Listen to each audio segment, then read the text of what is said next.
Assalamualaikum warahmatullahi wabarakatuh. Kali ini kita akan belajar tentang sistem reproduksi pada manusia. Ini materi IPA kelas 9 semester 1. Nah, pada bab ini kita akan belajar 5 hal utama. Yang pertama, kita belajar tentang pembelahan sel. Tentang apa itu pembelahan sel, lalu kemudian apa jenis-jenisnya dan seperti apa prosesnya. Itu yang pertama akan kita pelajari. Yang kedua, kita akan belajar tentang struktur dan fungsi organ reproduksi pada laki-laki. Yang ketiga, kita akan belajar tentang struktur dan fungsi organ reproduksi pada wanita. Terus yang keempat, kita akan belajar tentang siklus menstruasi, fertilisasi, dan kehamilan. Ya, ini terjadinya pada wanita. Menstruasi nggak ada cowok yang ngalami menstruasi. Oke, nanti kita akan sampai pada kenapa sih sewaktu menstruasi wanita itu sering banget mudah marah. Oke, terus kita juga akan belajar terakhir tentang penyakit pada sistem reproduksi manusia. Oh ya, sebelum kita belajar, karena yang akan kita pelajari ini adalah sistem reproduksi, bagi sebagian orang sistem reproduksi ini akan jadi suatu hal yang tabu. Nah, ada yang perlu kita ingat di awal, kita tekankan di awal. Kita membahas ini tujuannya adalah untuk belajar, oke? Jadi ya nggak usah malu-malu, nggak usah berpikiran macam-macam. Oke, kita belajar sistem reproduksi biar kita lebih paham dan biar kita lebih peduli, oke, dengan organ reproduksi yang kita miliki. Biar kita bisa mampu menjaga kesehatannya, itu yang paling penting. Nah, yang pertama, kita akan ngebahas tentang pembelahan sel. Oke, apa itu pembelahan sel? Ya, secara umum pembelahan sel itu diartikan sebagai proses yang membagi satu sel induk menjadi dua sel anak atau lebih. Oke, apa maksudnya?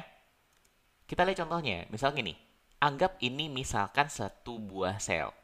Nah, satu buah sel ini, setiap sel makhluk hidup, selama dia hidup, maka sel itu akan selalu cenderung untuk membelah. Oke? Apa tujuan membelah? Ya, biar makin banyak. Satu sel ini, dia bisa membelah menjadi dua buah sel yang sama. Nah, sel ini kita sebut sebagai sel anakan. Nah, masing-masing sel anakan juga bisa membelah menjadi dua sel anakan yang baru. Sehingga nanti kita akan peroleh 4 buah sel anak. Keempat buahnya ini masing-masingnya juga nanti bisa membelah. Sehingga jumlahnya makin lama makin banyak. Nah, ini terjadi pada semua makhluk hidup.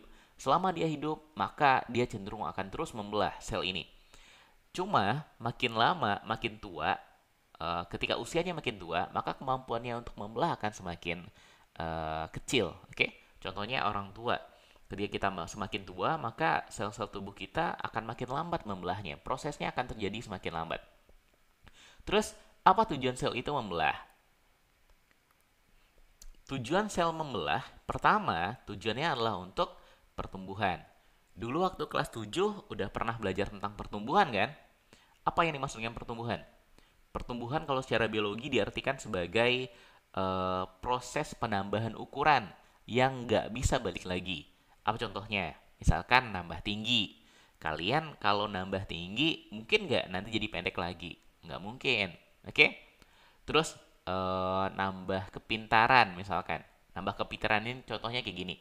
Dulu waktu bayi eh, bisanya cuma nangis doang. Sekarang udah bisa ngomong, udah bisa ketawa, udah bisa jalan, lari. Itu kita sebut sebagai pertumbuhan. Gara-gara ada sel-sel otak yang tumbuh. Oke, ada bagian-bagian pada otak kita, pada otot kita yang tumbuh dan nggak mungkin balik lagi. Oke.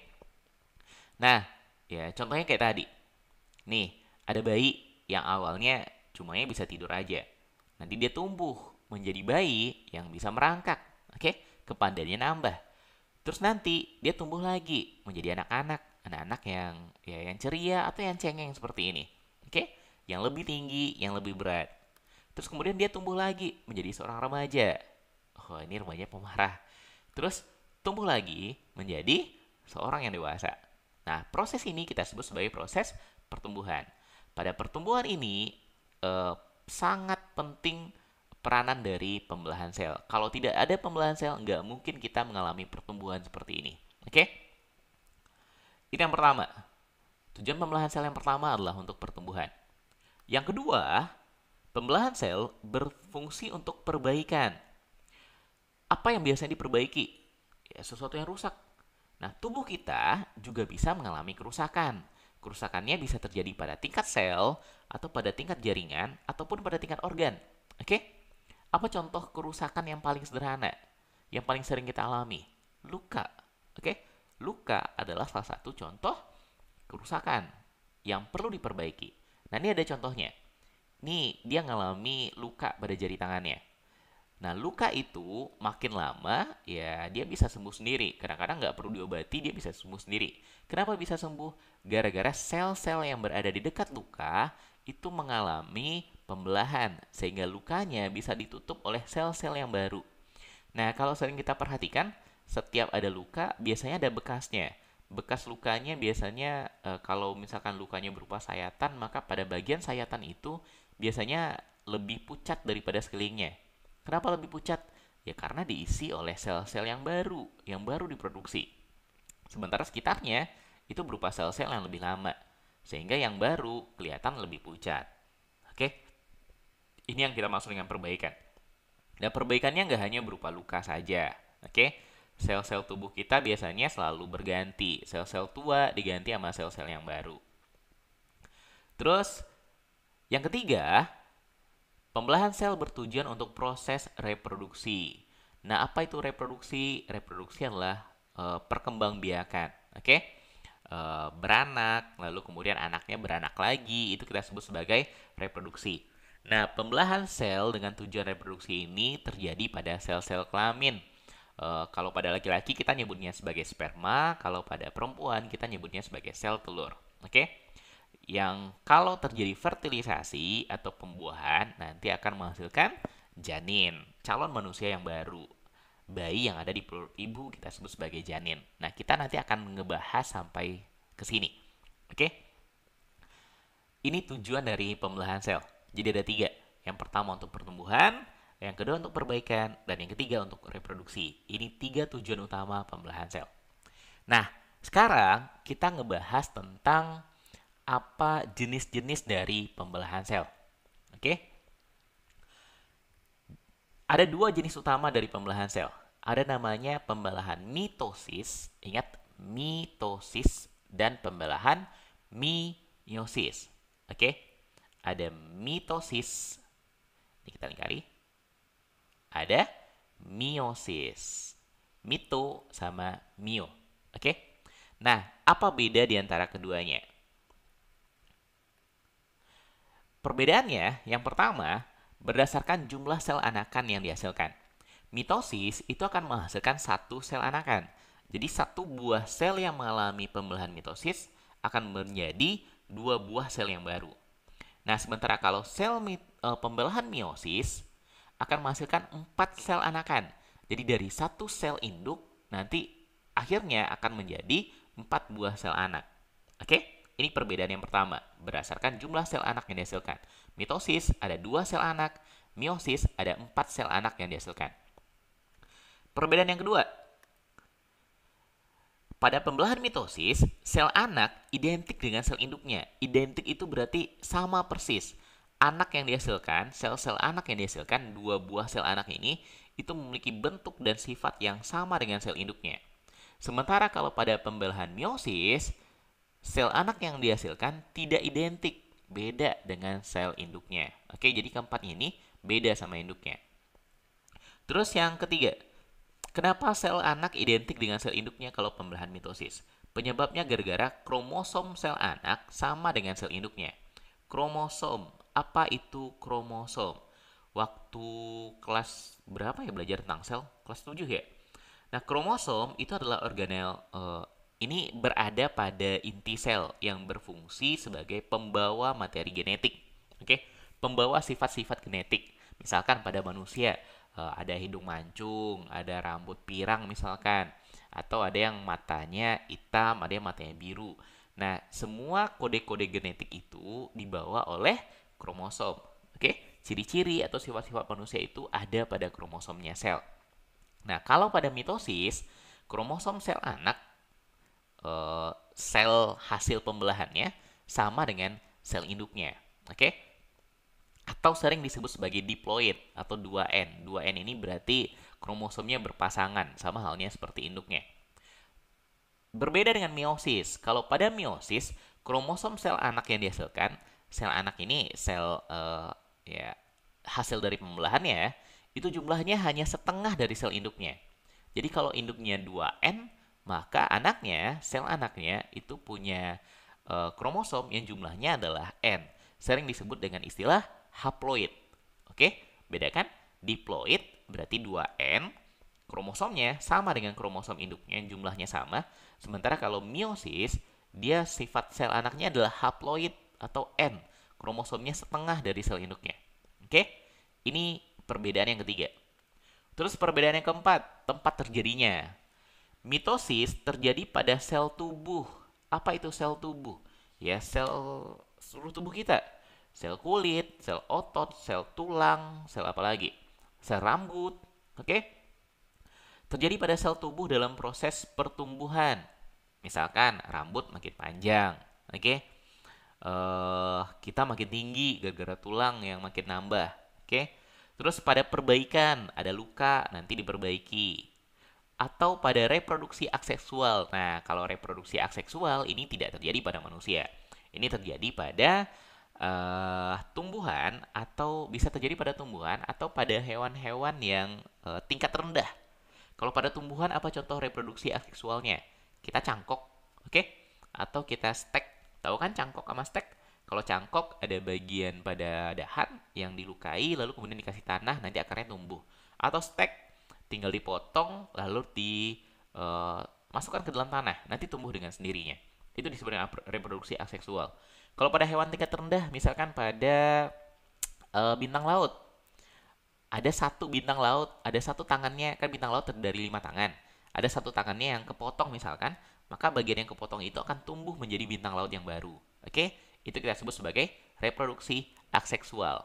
Tanpa perlu perkawinan antara jantan dengan betina. Nah, kalau pada pembelahan meiosis, ini terjadi pada sel kelamin dalam proses reproduksi seksual. Oke? Ini terjadi pada pembentukan sel sperma dan sel telur pada manusia ataupun pada hewan tingkat tinggi. Pada tumbuhan juga. Oke? Ini yang terjadi pada pembelahan meiosis. Terjadi pada sel kelamin pada proses reproduksi seksual.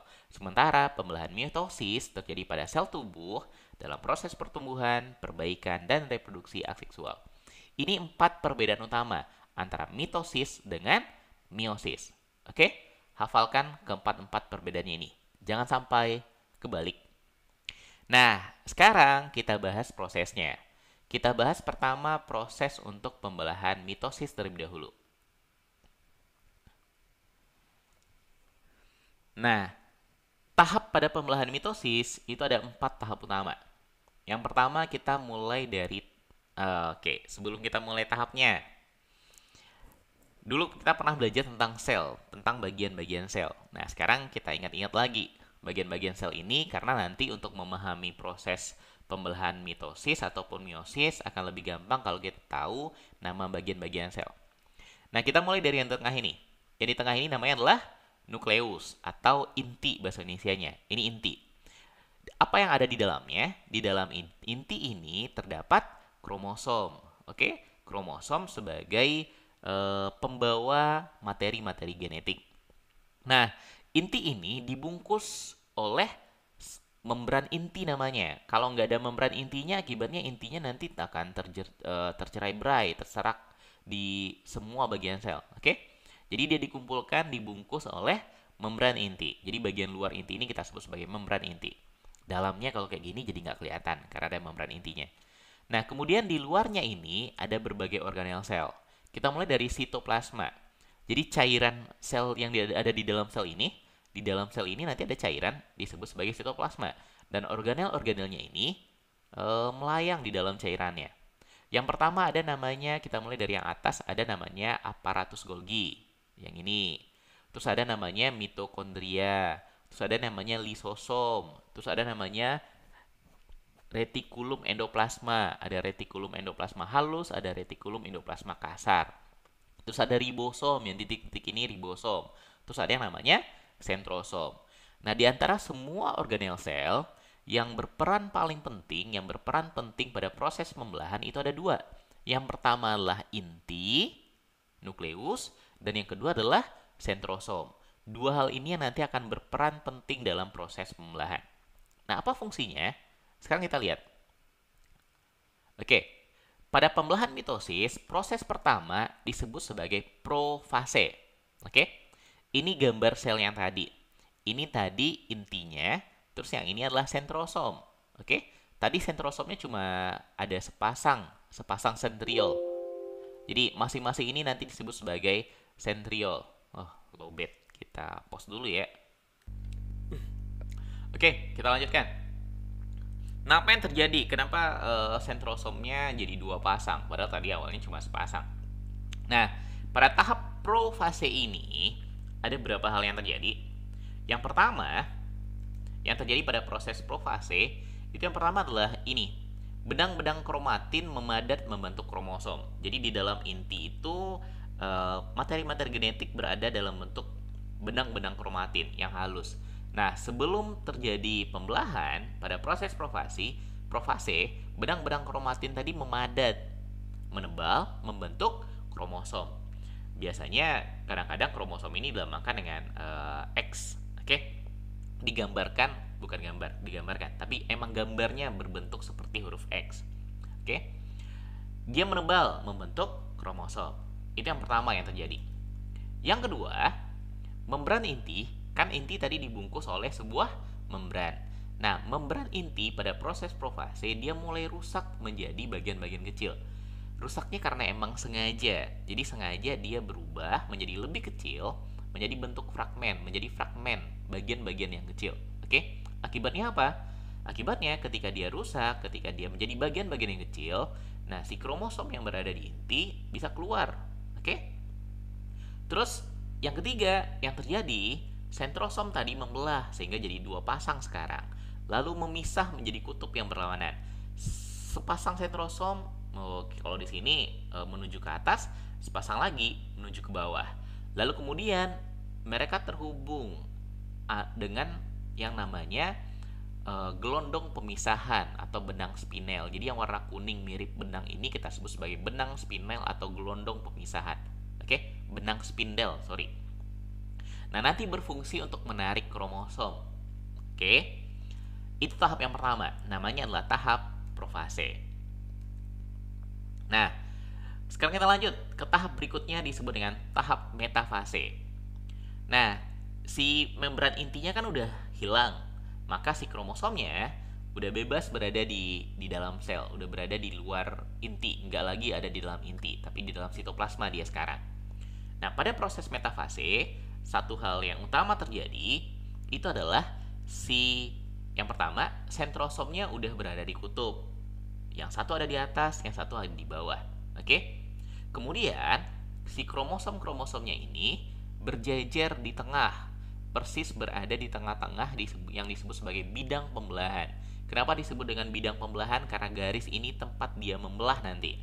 Tempat selnya terbelah nanti berada di garis ini. Dan si kromosom udah berjejer di sana. Oke? Udah bersiap-siap untuk membelah. Jadi kromosomnya yang dibelah terlebih dahulu. Ini proses yang kedua, namanya metafase. Yang pertama, profase. Yang kedua kita sebut sebagai metafase. Oke? Lanjut, proses yang ketiga. Proses ketiga kita sebut sebagai proses anafase. Nah, coba perhatikan gambarnya. Apa yang terjadi pada kromosomnya? Kromosom yang tadi berjejer, oke, di bidang pembelahan di tengah-tengah, sekarang ditarik oleh sentrosomnya. Sentrosom atas narik ke arah atas, sentrosom yang berada di bawah narik ke arah bawah, sehingga kromosomnya jadi terpisah. Oke? Jadi terbelah kromosomnya. Sebagiannya pergi ke atas, sebagiannya lagi pergi ke bawah. Itu yang terjadi. Namanya kromatid istilahnya. Jadi kromatid saudara dari setiap pasangan, ini awalnya berpasangan, memisah menuju kutub yang berlawanan. Ada yang menuju kutub atas, ada yang menuju kutub bawah. Oke, ini yang terjadi pada proses anafase. Jadi yang pertama tadi namanya adalah profase, Yang kedua, metafase. Dan yang ketiga adalah anafase. Oke? Nah, berikutnya proses yang keempat dan yang terakhir pada proses pembelahan mitosis ini. Kita nyebutnya telofase. Kromosom yang udah terpisah, yang udah ke atas sebagian dan ke bawah sebagian, berikutnya mulai dibungkus lagi oleh membran inti. Jadi membran inti yang tadi awalnya di profase mulai menghilang, oke, berubah menjadi fragmen. Di bagian telofase, membran inti kembali lagi membungkus kromosom. Oke, masing-masing ada di sel yang atas dan ada di bagian bawah. Oke, jadi nanti akan dihasilkan dua buah sel dengan dua buah inti. Terus yang kedua, si kromosomnya mulai meregang. Kan tadi pada profase kromosom dibentuk, kromatin memadat membentuk kromosom. Nah, sekarang kromosomnya akan meregang lalu akan berubah lagi jadi benang-benang kromatin. Oke? Jadi benang-benang halus kromatin. Terus berikutnya yang tiga, yang terjadi terbentuk cincin pembelahan. Yang mana cincin pembelahan itu berupa lekukan ini. Oke? Di lekukan inilah kemudian sel akan membelah. Sel akan terbagi dua. Satu sel ada di atas dengan satu sel ada di bawah. Sel yang persis sama seperti sel induknya, oke, dengan jumlah kromosom yang sama, oke, sehingga dihasilkan ada dua sel anakan. Nah, ini kita sebut sebagai proses mitosis. Ingat prosesnya, profase yang pertama, metafase, anafase, sama telofase. Oke, perhatikan gambarnya baik-baik karena biasanya ini nanti ditanya. Oke, di ujian biasanya nanya ini. Bisa aja pertanyaannya berupa gambar, lo ditanya nama prosesnya apa, oke, atau ditanya seperti apa urutannya, profase, metafase, anafase, dan yang terakhir adalah telofase. Oke, nah sekarang kita lanjut. Tadi kita udah ngebahas yang mitosis, sekarang kita bahas pembelahan meiosis. Nah, kalau pada pembelahan meiosis ini tahapnya agak sedikit lebih banyak. Kan tadi kalau pembelahan meiosis yang dihasilkan adalah 4 sel anakan dan prosesnya lebih banyak, lebih panjang. Nah, proses yang pertama kita nyebutnya sebagai profase. Ini kita zoom aja dulu. Ini zoom kalau nggak salah nih. Nah, ini. Nah, pada proses profase ini pada proses yang pertama kita nyebutnya sebagai profase 1. Oke?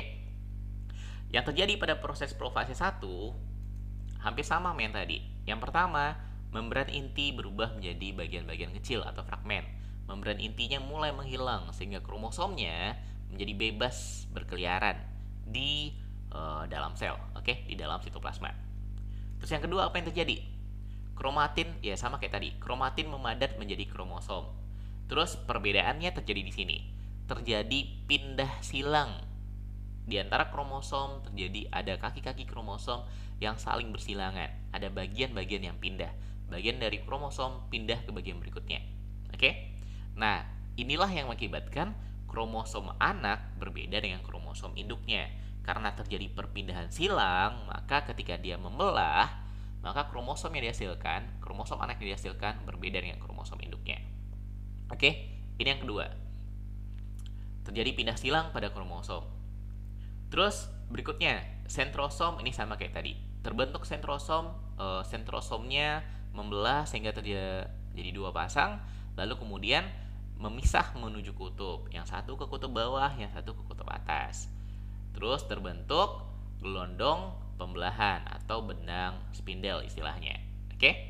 Ini proses yang pertama. Kita nyebutnya sebagai proses profase. Oke? Terus yang kedua disebut sebagai proses metafase 1. Kalau tadi profase 1, yang kedua disebut dengan metafase 1. Mirip yang terjadi sama metafase pada mitosis. Nah, pada metafase 1 ini yang terjadi, kromosom berjejer pada bidang pembelahan. Oke? Jadi kromosom yang udah keluar dari intinya udah nggak ada lagi, lalu kemudian berjejer. Terus sentrosomnya, nih sentrosom, itu udah ada pada kutub dan bersiap-siap menarik kromosom. Oke? Terus tahap ini nanti dilanjutkan oleh tahap ketiga yang kita sebut sebagai anafase 1. Nah, pada proses anafase, kromosom yang udah berjajar ditarik oleh sentrosomnya ke atas dan ke bawah sehingga terpisah dua. Oke? kromosom homolog memisah dan bergerak ke kutub.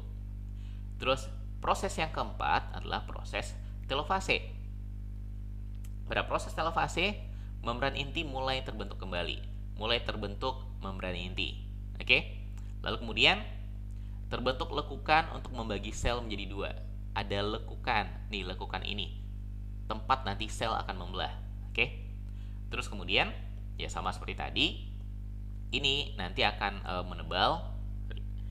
Ini nanti akan menebal, tapi sebelumnya, ya dia akan menebal, membentuk kromosom, akan membentuk kromatin lagi. Ini kita sebut sebagai telofase 1. Nah, ini tahap pertama. Ini disebut sebagai meiosis 1 istilahnya. Jadi dari tahap pertama dari profase 1 sampai telofase 1, 4 tahap pertama ini disebut sebagai meiosis 1. Oke? Nah, meiosis tidak berhenti sampai di sini. Nah, ketika ini udah membelah, proses pembelahannya nanti disebut sebagai sitokinesis. Terjadi sitokinesis sehingga dibentuk dua sel anakan yang haploid. Nah, berikutnya ada proses yang kita sebut sebagai profase 2. Ini kita nyebutnya profase 2. Jadi dari telofase 1 nanti menjadi profase 2. Apa yang terjadi di profase 2? Mirip seperti yang terjadi di profase 1. Setiap sel anak yang tadi dihasilkan, kan telofase 1 nanti mengalami sitokinesis. Sitokinesis ini istilah untuk proses pembelahannya. Dia terpecah menjadi dua. Masing-masing sel anak akan mengalami profase 2. Yang terjadi pada profase 2 ya sama kayak tadi. Sel anakannya ini sifatnya haploid, kromosomnya setengah dari kromosom induknya. Tadi induknya kalau kita perhatikan ada 1, 2, 3, 4, ada 4 kromosom. Jadi yang berbentuk X ini disebut dengan satu kromosom, 1, 2, 3, 4. Nah, masing-masing sel anak sekarang tinggal 2 kromosom. Oke, maka disebut sebagai sel anakan yang haploid. Nah, pada profase 2, ya yang pertama terjadi itu terbentuk gelondong pembelahan atau benang spindel. Si sentrosomnya akan bergerak menuju kutub. Terus kemudian membran inti berubah menjadi bagian-bagian kecil atau fragmen, ya sama seperti tadi. Sehingga nanti si kromosomnya, si kromatidnya bebas bergerak, yang nanti akan mulai bergerak ke bidang pembelahan, ke tengah-tengah. Kemudian tahap yang kedua kita nyebutnya sebagai tahap metafase.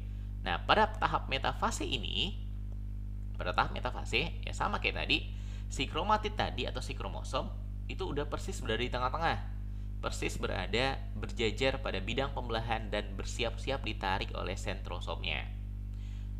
Dilanjutkan ke tahap yang kedua, ini bukan metafase 1 ya, ini metafase 2 harusnya.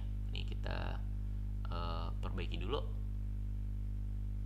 Harusnya ini kita sebut sebagai metafase 2. Ini salah tulis. Metafase 2. Ini anafase 2. Oke? Jadi habis metafase 2, nanti dilanjutkan oleh anafase 2. Oke? Nah, pada anafase 2, kromosom yang tadi udah berjejer ditarik ke kutub. Oke? Sentrosom atas nariknya ke atas, sentrosom bawah narik ke bawah. Ini yang terjadi, kromatid memisah dan bergerak ke kutub. Ini terjadi pada anafase 2. Terus nanti terakhir dilanjutkan oleh telofase 2. Nah, ini salah tulis lagi nih. Telofase 2. Nih. Apa yang terjadi pada telofase 2? Terbentuk nukleus. Oke? Membran inti yang tadi sempat hilang balik lagi, muncul lagi, ngebungkus masing-masing kromosom ini. Oke? Terus kemudian si kromatid terurai menjadi kromatin, balik lagi jadi benang-benang kromatin. Terus kemudian ada bidang lekukannya. Yang bidang lekukannya ini nanti akan mengakibatkan sel terpisah, sehingga nanti akan dihasilkan 4 buah sel anakan. 1, 2, 3, 4. Proses pemisahannya kita sebut nanti sebagai sitokinesis. Oke? Ini yang terjadi. Nah, pada proses meiosis ini, dari profase 1 sampai telofase 1 ini kita sebut sebagai meiosis 1, tahap pertama dari profase 1 sampai telofase 1. Ada 4 tahap. Oke. Nah, dari profase 2 sampai telofase 2 ini kita sebut sebagai meiosis 2. Jadi dia terdiri dari 2 tahap utama. Meiosis 1, profase 1, metafase 1, anafase 1, dan telofase 1. Kemudian meiosis 2 dari profase 2 sampai telofase 2. Ujung-ujungnya menghasilkan menghasilkan 4 sel anakan yang bersifat haploid. 4 sel anak yang haploid. Apa arti haploid? Punya kromosom setengah dari kromosom induknya. Induknya punya, kalau di gambar ini ada 4 kromosom, sementara masing-masing anaknya punya 2 kromosom. Itu kita sebut sebagai sel yang haploid.